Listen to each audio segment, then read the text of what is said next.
Welcome back. How are you doing? Everybody that's advancing in your guitar playing, we're going to get into jamming pentatonic today. We're not going to do A, we're going to go up to C. We're going to add a little bit of flavor to it in different spots on the neck, but we're going to keep coming back to the position that I showed you in A.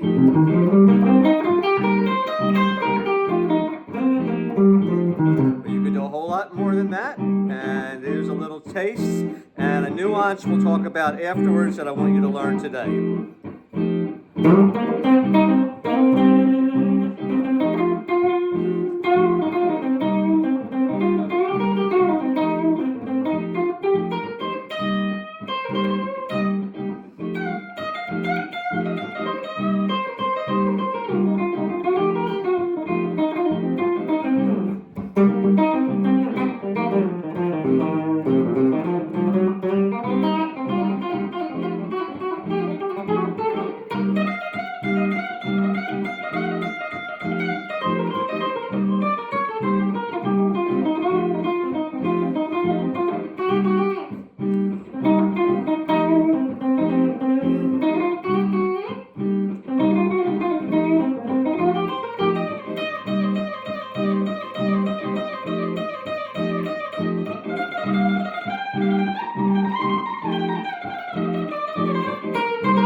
So, that was jamming, utilizing the notes, and I expanded it up and down the neck because we're going to get into those positions, because you can play the pentatonic scale up and down the neck.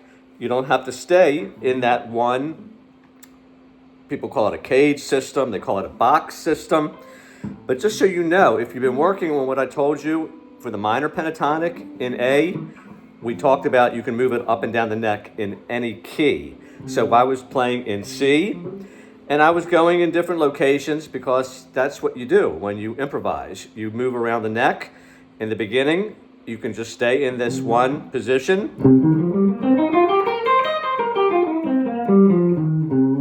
But what I was trying to show you is something new, that if you go like a half a step below a note or a half a step above, it really adds a little bit to the tone of that note, meaning that, okay, that's a G. Playing, again, I'm just playing in C right now. But you see, if I go down a half a step, you're just not landing on the note. You're kind of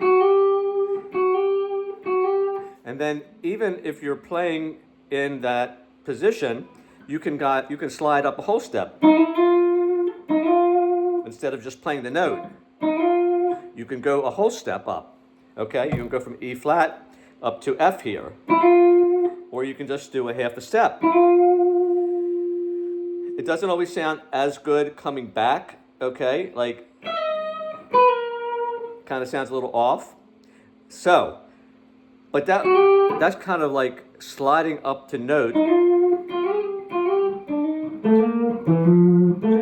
Just add that as a new dimension to playing and improvising and solos. Also, we introduced another note to you, and that is a note in this C minor pentatonic after the F is F sharp, because when you get into blues, the blues scale has that note in it. Okay? It has that.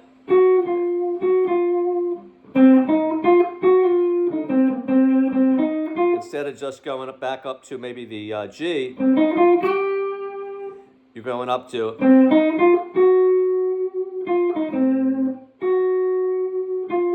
And what that means is, if you're playing that F sharp there, you can also play it here, okay, on your A string, meaning that if you're playing some type of solo, that's that F sharp, that will work there also. And this is note that is in the blues scale.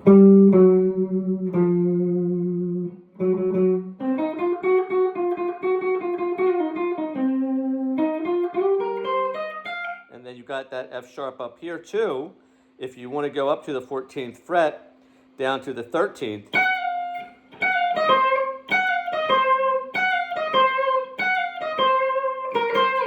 Now we didn't get into leaving your A minor, box, going up to outside of there. But what a lot of blues and rock players will do, they'll go up past the position that you're in, that goes from your 5th fret up to the 8th fret, but they'll expand up to the 10th fret and on the B string and E string, and that just adds a whole nother dimension that so many guitarists use, meaning that we'll go back to A, but if you go up to the 10th fret and you play on the E string 10, 8, and then on the B string 10, 8,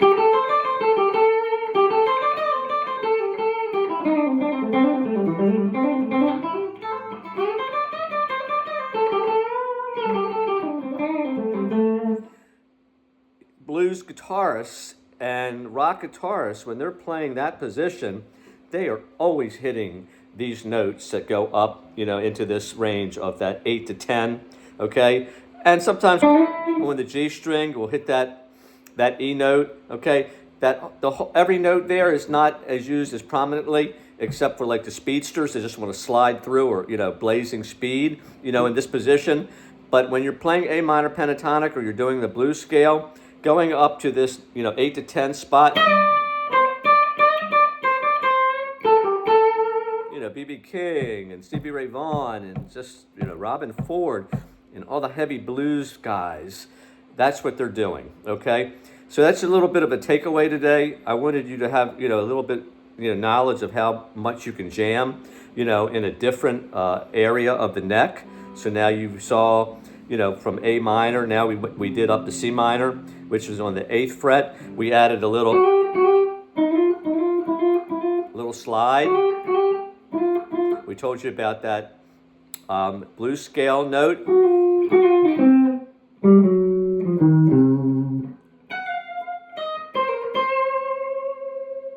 And we're going to keep adding more and more all the time to your toolbox, and you're going to become an awesome guitar player as long as you just keep going back and reviewing some of my older videos.